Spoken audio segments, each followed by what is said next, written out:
Já a seguir, vice-versa. Vice-versa hoje com Hélder Amaral e João Ribeiro, porta-voz do PS, que hoje se estreia neste programa de Confronto de Ideias e a quem dou as boas-vindas. Olá, João, obrigado. Boa noite. Vamos começar por esta questão da UGT, que ameaça rasgar o acordo de concertação social, alegando que o Governo não está a cumprir aquilo que ficou acordado. Qual é a posição do Partido Socialista em relação a isso? É um sinal extraordinariamente grave e devo dizer que é mais um sinal daquilo que parece ser um crescente isolamento do Governo sobre várias matérias, mas em particular sobre aquilo que tem dominado a agenda do Partido Socialista, que é a necessidade de haver medidas para o apoio ao crescimento e à criação de emprego. Não é só o UGT que o diz, a CIP também já disse que o Governo tem descurado a vertente do crescimento económico e da criação de emprego. Mas não ameaça rasgar o acordo. Repare, aqui o UGT é contundente. O que é muito surpreendente é que foi um acordo assinado pelo Primeiro-Ministro. E o Primeiro-Ministro e o Ministro das Finanças, aliás, fizeram gala em toda a Europa e também em Washington, com grandes apresentações. E foi elogiado, inclusive, por exatamente, uma bandeira de ter havido um acordo de concertação social. Eu gostaria de relembrar que o acordo de concertação social, só em apenas 1/3 é que tem a ver com legislação laboral. E aí o Governo foi mais rápido que a própria sombra, a Troika. Mas os outros 2/3 do acordo, que tem a ver com medidas de apoio ao crescimento e à criação de emprego, o Governo continua sem agir. Não há medidas, não se conhece, aliás, não se sabe o que é que o Ministro da Economia tem feito nas últimas semanas. Tinha capacidade o Executivo para incrementar e implementar medidas nesta altura? Mas quer dizer, foi assinado um acordo a 3 partes e o Primeiro-Ministro pôs a sua assinatura de um acordo. Seria uma infantilidade política achar que o Governo não se consideraria capaz de cumprir o acordo que o próprio Primeiro-Ministro assinou. Isso seria gravíssimo. Hélder Amaral, o que é que se está a passar, ao fim e ao cabo? E qual é o sinal que representam estas ameaças por parte da UGT? São preocupantes, são graves, mas não são nem extraordinariamente graves, nem são tão pouco isolamento do Governo. Mas qual é a imagem que poderá passar, inclusive para o exterior, que tanto elogiou Portugal e o facto de ter havido sindicatos a assinar este acordo de concertação social, qual é a imagem que, ao fim e ao cabo, passa para o exterior? Ainda bem que pergunta isso, porque o Partido Socialista demorou tempo a considerar positivo o acordo de concertação social e a considerar que de facto esta era a nossa vantagem competitiva, e eu acho que ainda é a nossa vantagem competitiva em relação, ainda agora disse, e portanto era a nossa vantagem competitiva e continua a ser a nossa vantagem competitiva. Ou seja, Portugal tem conseguido, e este Governo tem conseguido fazer um conjunto de acordos. Aliás, conseguiu fazer com os professores, coisa que o Governo do Partido Socialista demorou 6 anos a conseguir, e nós conseguimos. Não é só este acordo, são 3 acordos que o Governo já conseguiu, e esta concertação social. Eu vejo aqui um alerta, aliás, como foi dito e bem, quer a CIP, quer os outros parceiros têm dado nota, porventura até o Governo e eu próprio, acho que é fundamental acelerar os outros 2 terços que faltam. O Governo está ou não adormecido? Não fala, há uma atitude passiva por parte do Executivo, nem de perto nem de longe. Eu reconheço e está a fazer bem o seu papel e, portanto, ganhou esse crédito o Dr. João Proença em chamar a atenção que há de facto outras coisas que é preciso fazer, assim eu tenho feito e a oposição também o tem feito. E se todos olharmos um pouco com atenção, vamos encontrar na ação do Governo algumas coisas já feitas, muitas coisas feitas.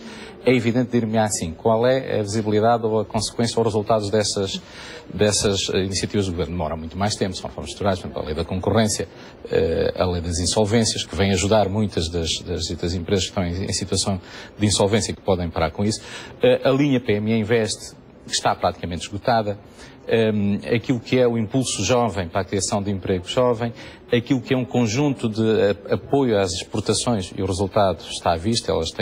Nós estamos hoje a conseguir ganhar cotas de mercados em mercados que não são propriamente o mercado europeu, que esse está. Sim, mas o Governo está ou não a cumprir o acordo em áreas, por exemplo, como o emprego? Está a cumprir, ou seja, todas estas medidas de criação quer do impulso jovem, quer da criação de melhorar, rever e melhorar os institutos de emprego e formação profissional, dando-lhe mais agilidade, apoiando diretamente as empresas que criam postos de trabalho, pagando à volta de 419 euros. Ou seja, é evidente que nós estamos no início de uma reestruturação. Portanto, os resultados só poderão ser palpáveis, visíveis daqui a alguns tempos, é? E todos sabem disso. E a UGT não conseguiria constatar isso mesmo? Que, ao fim e ao cabo, as coisas até estão a ser feitas, mas ainda não há resultados palpáveis nesta fase?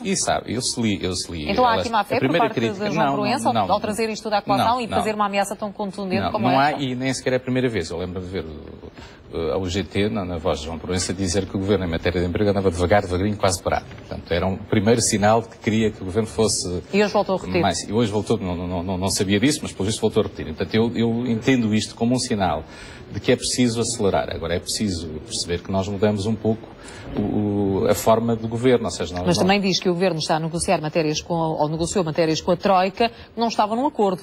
Era aí que quase parece que há aqui um jogo de escondidas. Era aí que eu acho que eu também depreendi, que acho que estaria, talvez esse seja um sinal de desagrado eventualmente à questão do congelamento das reformas antecipadas. Sim. Poderá ter sido, não estava negociado e porque é isso, porque em matéria de que está no acordo, aquilo que foi acordado, aquilo que está previsto, não entendo e não vejo nenhuma medida que esteja atrasada, ou seja, há medidas que não têm efeito muito mais demorado, principalmente as reformas estruturais. Há seguramente, a própria Troika disse, ficamos todos surpreendidos com os níveis de desemprego, mas isso tem a ver com o facto de estamos a fazer ajustamentos e do Estado todos estar... Não ficámos todos surpreendidos. Todos. O Partido Socialista há muitos meses que diz que isto seria o resultado da receita do Partido Socialista. Não é extraordinário que agora o Partido Socialista não sabe da mesa. O Partido Socialista, se for desde 2005 que é governo, percebe que a curva do desemprego não começou agora. O que o Partido Socialista percebe é que há previsões de números de desemprego no Orçamento de Estado. E os números que estavam previstos no Orçamento de Estado para o desemprego já se eclipsaram. E o Partido Socialista avisou. Ninguém nega isso. Com previsões e a verdade é que o Governo apresentou previsões que, passado 2 meses, já estão completamente ultrapassadas. E, enfim, tudo indica que a média final do ano será ultrapassada. Portanto, para nós não há surpresa nenhuma. Não é, por exemplo, o que diz o FMI na revisão 2, mas eu não quero sequer ir por aí, porque eu acho que estas previsões podem ser desmentidas para a semana. Aliás, e por isso é que eu acho que a discussão não pode ser nem nestas décimas, nem Mas deixa-me ouvir o João Ribeiro, até porque quero saber exatamente quais são as consequências, se realmente a UGT bater com a porta, quais são as consequências práticas desta atitude. Essa pergunta, em meu entender, deve ser posta ao João Proença. Enfim, como sempre dissemos, em todo o processo de negociação da Concertação Social... a nível político também tem uma leitura, uma situação como dissemos antes, hipotética dessas. É verdade, mas como dissemos antes, somos coerentes e dizemos agora que respeitamos milimetricamente a autonomia sindical e respeitamos muito a Concertação Social.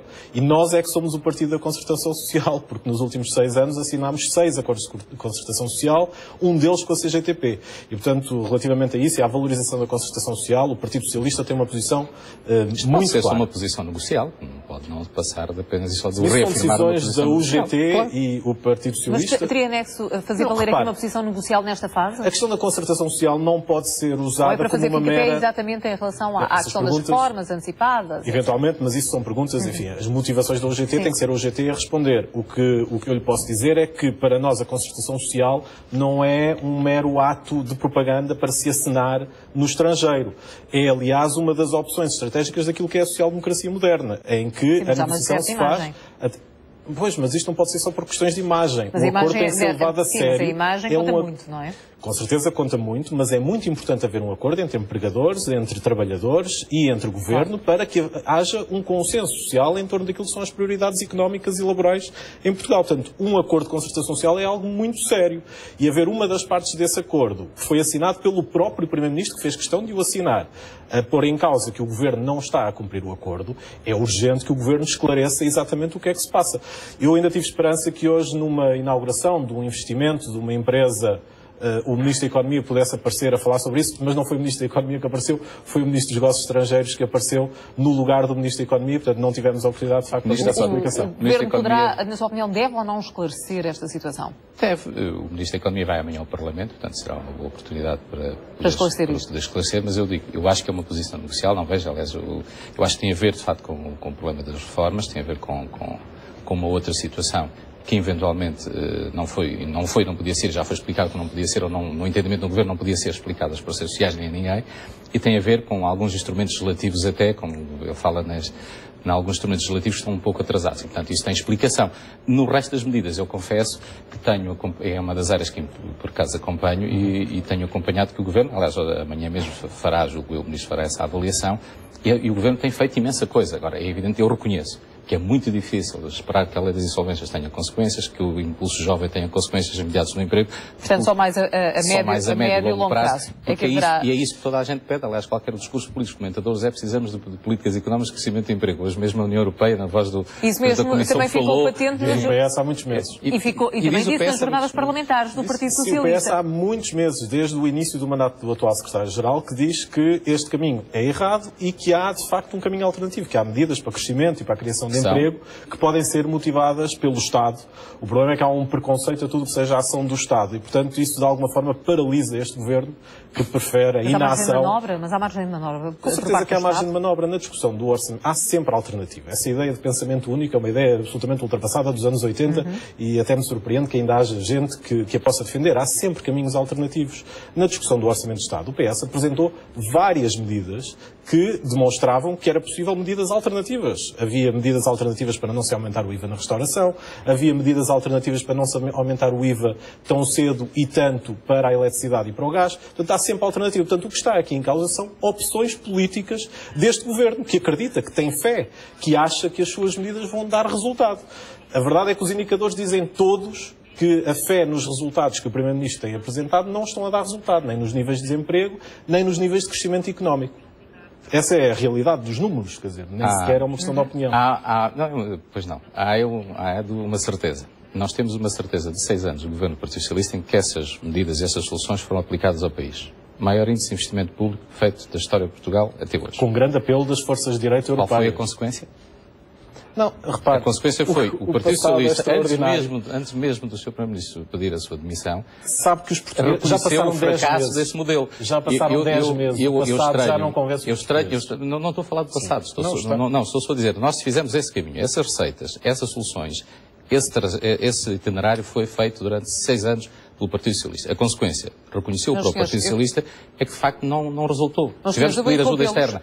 E, portanto, é legítimo que agora se possa ensaiar um novo percurso e um novo caminho, ainda por cima, que não deu resultado em nenhuma parte do mundo. Cujo itinerário está traçado nunca deu resultado. Quero falar mais em concreto as jornadas parlamentares do Partido Socialista, mas entretanto há uma notícia que acabou de sair e para a qual eu vou pedir um comentário, porque tem a ver também com as alterações, nomeadamente estava patente no acordo de concertação social a questão dos feriados. Há uma posição, segundo me dizem, assumida por parte do Vaticano, que discorda, veio agora dizer, discorda taxativamente da eliminação dos feriados religiosos de 1 de novembro e 15 de agosto em Portugal. Portanto, foi esta a posição assumida à TSF pelo Monsenhor Fábio Fabri, enviado do Papa a Lisboa. Em declarações à rádio, Fábio Fabri defendeu que não se pode deitar fora o feriado de 1 de novembro, que considera como a festa da família, e questionou, inclusive, os motivos por que se atacaria a celebração da Assunção de Maria, celebrada a 15 de agosto. No ano passado, relembro que o Governo decidiu reduzir os feriados nacionais, impôs como regra o fim de 2 feriados religiosos e 2 civis.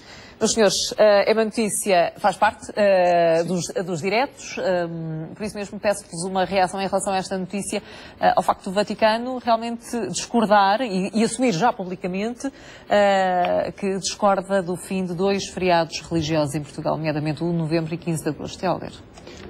O que sabemos é que a Igreja tinha posto como condição que aceitava acabar com 2 feriados religiosos se acabasse com 2 civis, estando definido. A Igreja Portuguesa. Agora temos o Vaticano. E agora é preciso ver se há alternativa a esses feriados. Eu confesso que na posição de matéria de feriados, que eu sei que é uma matéria que gera sempre muitas vontades e muitas opiniões, não é por ser feriado, sou daqueles que acham que não é por ser feriado que eu não sinto que devo festejar ou que a data não seja simbólica ou tenha para mim importância. Portanto, ultrapassado, feito este registro, eu espero que se encontrem outras alternativas. O que faz sentido é manter o acordo inicial. 2 feriados civis e 2 feriados religiosos. É plausível que o Governo tente encontrar outras datas. Porque outras datas têm a ver também com o facto de nós podermos encontrar aqui algum equilíbrio entre os feriados civis e religiosos, no sentido de conseguirmos, que eu acho que isso é que era importante, a redução de 4, porque isso não sei quantificar, nem sei sequer se isso é quantificável em termos de produtividade para a economia portuguesa. Mas é pelo menos esse sinal que é preciso dar aos mercados, ao exterior, a nós próprios e a toda a economia portuguesa, que nós podemos reduzir, uma vez que temos uma média de feriados bastante elevada em termos da média europeia, ainda por cima se conjugarmos isso com pontos, há quem defenda, por exemplo, que a incidência deve ser nas pontes e não nos feriados. Sim, e há quem defenda também o encosto dos feriados ao fim de semana prioritário. Ou seja, há aqui alternativas e soluções que eu, perante essa posição, acho que é possível trabalhar sobre elas. Ou seja, neste momento, tudo na mesma. Neste momento, há pelo menos um aspecto que merece ser revisto e será seguramente revisto.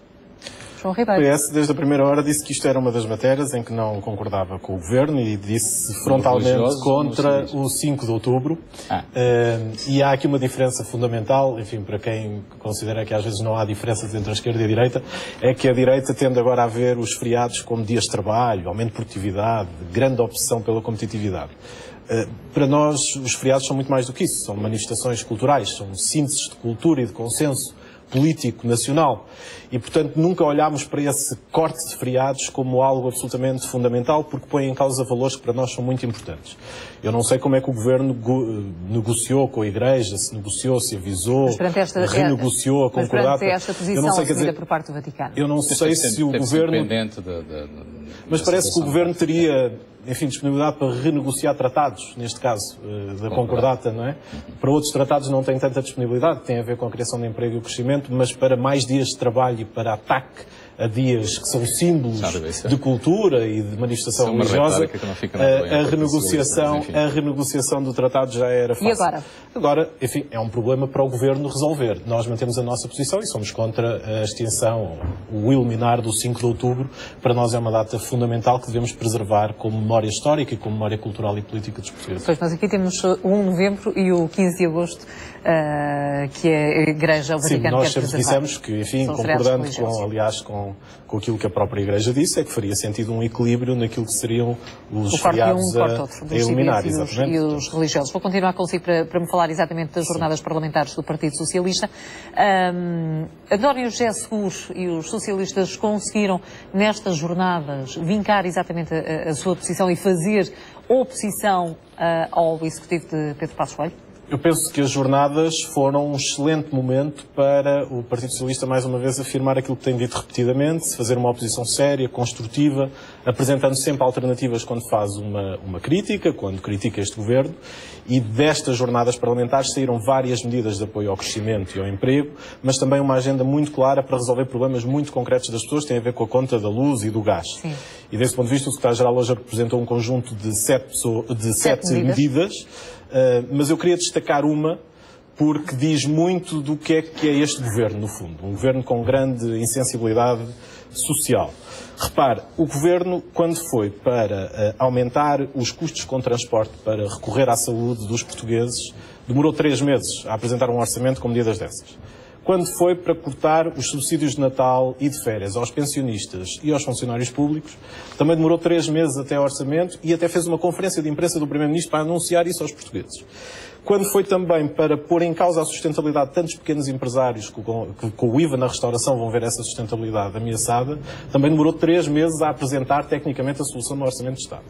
Mas para resolver o problema das rendas na energia, já passaram 10 meses, já se pediram estudos a várias entidades, já se trocou um secretário de Estado e, neste momento, nós não... E há viagens, penso que o Ministro da Economia também fez umas viagens à Espanha para falar sobre isto, e as rendas continuam. As rendas da EDP, do Dr. Catroga, continuam sem que haja uma decisão deste Governo. Portanto, isto revela muito bem que o Governo é, como temos dito, muito forte com os fracos, mas é fraco com os fortes. Um comentário, Hélder Amaral. Olha. Estas posições assumidas pelo Partido Socialista vão cair em saco roto para o Executivo? Não, foi curioso. E para os partidos? As jornadas parlamentares do Partido Socialista foram curiosas. Começaram por elogiar o deputado Paulo Campos e o ex-primeiro-ministro e acabam por passar um grande puxão de orelhas. Porque todas essas rendas que o Partido Socialista fala, essas 7 medidas, são só o Partido Socialista a negar o seu passado. Foram todas elas criadas pelo Partido Socialista. Em 2005, os custos de interesse geral... Está previsto no memorando, como sabe. Por isso é que eu acho que valia... Mas parece que algumas coisas lembram que estão no memorando e que foram negociadas pelo PS, mas outras coisas esquecem-se que estão no memorando. Convém alguma seriedade na ação política, convém. Porque em 2005 os custos de interesse geral na fatura de eletricidade eram 500 milhões. Em 2011 eram 2,5 milhões. 2.500. Portanto, são mais 2 milhões em cima disto tudo. Se formos ver aquilo que foram as rendas das renováveis, que obviamente baixaram um bocadinho, também o aumento é significativo. Se formos ver, por exemplo, no preço dos combustíveis, existe cerca de 6,7% de aumento de preços por causa da introdução de biodiesel, que nos outros países A introdução do biodiesel é em mercado livre, portanto, em livre concorrência. O Partido Socialista em Portugal, pela mão do então Ministro Manuel Pinho, entendeu que deviam ser só 5 empresas. E esse é um custo que gastava em 3, 4 cêntimos mais no combustível do que no gasóleo. Não, a questão é essa, é que todas as rendas que lá estão são introduzidas, por exemplo, se formos falar nos custos de garantia de potência, quem foi que fez o acordo de garantia de potência? Que deu a tal EDP, como diz, e vou citá-lo, de Catroga as tais rendas. Foi o Partido Socialista. O que este Governo vai fazer agora, o Estado membro da Troika já reconheceu o que vai fazer, e o Primeiro-Ministro já assumiu o que vai fazer. É que nós queremos saber. A minha pergunta é ao contrário, é se este Governo já falhou algumas metas da Troika, é que nós temos um roadmap. O memorando da Troika tem prazos. E nós cumprimos todos os prazos até agora. Se me disser, olha, o Governo falhou no prazo, no ponto X, falhou a data. Mas o congelamento das pensões tem algum prazo no memorando? O congelamento das pensões, está a falar das pensões mínimas. Da antecipação das pensões. Foram congeladas por vossas excelências. Antecipadas. O congelamento da antecipação de reformas está no memorando. O Partido Socialista é que congelou as reformas mínimas. Este Governo, como melhorou a atribuição do Rendimento Social de Inserção, já conseguiu aumentar, ao contrário do que o Partido Socialista queria, as reformas mínimas. Já conseguiu, pelo menos ao nível da inflação. Conforme interessa. Esta medida não estava no memorando, não estava, nem tinha que estar. O que se registou, e já foi explicado, e não foi, mas vale a pena ainda assim dizê-lo, o Governo assumiu de forma muito clara que estávamos a ter um aumento significativo dos recursos às reformas antecipadas. Entendeu por bem limitar por um travão esse recurso. Não pôs em causa nem nenhum acordo de concertação social, nem pôs em causa... Ninguém ainda percebeu porquê. Não, porque estava a haver um aumento significativo, julgo que já estávamos quase a níveis... Não estava previsto no orçamento? Não estava previsto no orçamento, estávamos praticamente no nível já, neste momento, passam poucos meses, quase ao nível do ano inteiro do ano passado. Não sei exatamente os números. Houve um erro no orçamento? Não tem a ver com um erro, tem a ver com uma perspectiva que percebemos que tínhamos de ter um problema, e obviamente o Governo existe para resolver problemas. Bom, há aqui uma medida que nós podemos travar. E ao mesmo tempo, já lançou a discussão para falar, para discutir, para estudar aquilo que deve ser uma ação para o futuro em termos de segurança social. Não é isso que estamos a dizer. Eu respeito isso e compreendo, mas eu só não percebo como é que para o congelamento de reformas antecipadas houve tanta diligência e tantos argumentos, mas para se acabar com as rendas de energia demora tantos meses. Mas acha que as duas coisas são comparáveis? Há critérios diferentes, há sensibilidades diferentes. Há sempre critérios diferentes. Mas acha que isso é comparável? Acho que é muito comparável à atitude política e à opção política e as prioridades políticas do Governo. Isso não passa de uma mera retórica política, quer dizer, não, para quem viu as suas reformas impedidas, não é retórica política. O Governo é muito célebre a cumprir o memorando da Troika. Ainda bem, nós cumprimos. Nós não somos daqueles que achamos que pagar dívidas é uma brincadeira de crianças. Mesmo que falem das medidas da Troika. Como sabe o Partido Socialista. Mesmo que falem das medidas impostas pela Troika. E onde é que se foi para além das medidas da Troika? A questão das reformas antecipadas estava consagrada? A questão é uma mera medida de gestão. Não tem nada a ver com uma medida de fundo. A suspensão dos subsídios de férias e de Natal. A suspensão dos subsídios de férias e de Natal foi negociada com a Troika e estava prevista numa medida de alternativa àquilo que era... Era uma medida excepcional. E trocamos por outras medidas da Troika. Foi um acordo feito com a Troika para arranjar compensações àquilo que eram outras medidas que não foram aplicadas. Muito bem. Até porque as avaliações do memorando da Troika, se nós estivemos a fazer isso em avaliações periódicas, não. Estão a haver avaliações periódicas. O Governo, em muitas áreas, por exemplo, o Partido Socialista tinha no memorando da Troika, e não isentar de IRC todos os benefícios dados à IPSS. Não estava no memorando da Troika, negociou-se e pediu-se à Troika. Nós temos que dar esse benefício às IPSS e aos apoios sociais. Isso conseguiu-se. Portanto, há aqui deve haver. Portanto, porque o memorando da Troika, como Partido Socialista dizia, não é estanque, é um caminho que define, e nós depois o Governo vai com certeza encontrando. Agora, o que eu não acho nada normal é pôr no mesmo prato da balança aquilo que são reformas estruturais, tem a ver com a mudança do modelo económico que nós queremos implementar e que em muitas áreas o Partido Socialista está de acordo, muitas delas até devêm de propostas do Partido Socialista. Estas 7 medidas, eu trabalhei com o atual secretário-geral do Partido Socialista... Não são viáveis, na sua opinião? Não são. E estão no memorando da Troika. Certo, ou seja, a redução das rendas, a redução de subsídios... Baixar a fatura da luz e da água aos portugueses é inviável. Eu não esqueço que foi o Partido Socialista que criou 1.300 postos de carregamentos de carros elétricos pelo país, que hoje não são utilizados. Muito bem, eu gostava de... Também fez o maior... A maior central... Não abandonou. Se for ver ao memorando da Troika, o programa do Governo dos dois partidos está lá a rever o Promobie. Já ultrapassamos o nosso tempo e eu gostava bastante também temos a maior central de energia solar na Maraleja. Eu gostava de perguntar se nas 7 medidas também tem alguma coisa a dizer a esse grande projeto que resulta em quase zero para a economia portuguesa. Não, temos medidas que vão ter um impacto naquilo que é a conta da eletricidade portuguesa, e esse é que é o problema fundamental. Que é, por exemplo, pode avançar uma? Não, são 7. Posso-lhe avançar as 7. Mas nós ficámos a saber também... Não vi nenhuma ainda. Vi o anunciado 7 medidas. Tenho aqui as 7. Tem a ver com a cogeração. Tem o desenho, como vê, está a ver, tem os vários tipos de desenhos. Helder Amaral, o João Ribeiro, certamente no final do programa, entrega-lhe as 7 medidas para... Mas, entretanto, João Ribeiro, gostava de ouvir em relação a esta medida também, estas declarações que foram hoje proferidas por parte do Procurador-Geral da República, que disse que as investigações em relação ao caso dos submarinos não avança por falta de dinheiro. Entretanto, o Ministério da Justiça já veio dizer que não houve quaisquer pedidos, no sentido de mais verbas, para a realização de diligências, como é o caso de perícias. Comentário muito breve. É muito breve, porque até por tudo o que está em causa, um partido político não pode dizer muito sobre isto. O orçamento do Ministério Público, como sabe, decorre do orçamento do Ministério da Justiça. O Ministério da Justiça esclareceu que não houve nenhum pedido extraordinário para este processo em particular, mas se o Procurador entende que deve fazer um pedido de meios adicionais para este processo ou para qualquer outro, e se entende que esse pedido é pertinente e urgente, e se o interesse público justificar, o Ministério da Justiça deve, obviamente, corresponder a esse pedido. Agora, tanto quanto sei, não foi feito esse pedido e, portanto... Qual é a leitura que subjaz a este tipo de Vou fazer leituras de declarações do Procurador-Geral da República. Mas é grave? Não sei se é grave, porque a única coisa que nós sabemos é que o Procurador chegou a uma conclusão... Exatamente. Agora, eu não sei se precisa de meios, se não precisa de meios. O Procurador é que tem que dizer se precisa de meios e, se precisa, deve formular esse pedido ao Ministério da Justiça. E isso não o fez, portanto, o Governo já explicou. Mas se de facto forem precisos meios, acho que o Governo deve corresponder a esse pedido, porque há um interesse público muito importante na investigação deste processo, que se vai arrastando ao longo do tempo. E isto descredibiliza ainda mais a Justiça? O que descredibiliza cada vez mais a Justiça é nós fazermos esse comentário de alguma forma relativamente a cada episódio ou a cada declaração de cada protagonista da Justiça. Fazem grandes episódios. Porque apesar de tudo eu sou dos que vê que nos últimos anos houve muitos casos, houve muita investigação. Depois podemos discutir se teve sucesso ou não teve sucesso, porque há uma diferença entre aquilo que é o que tem dimensão mediática e o que não tem. E a verdade é que nos últimos anos nunca houve, ou melhor, houve muitos casos de investigação em matéria de corrupção e de setores habitualmente impecáveis na investigação. Casos com a mediatização destes acontece isto, a pergunta também que fica é como é que ficarão os outros, não é? Não, eu acredito que os casos menos mediáticos, apesar de tudo... Andam melhor do que os mediáticos. Exatamente. É otimista. Helder Amaral.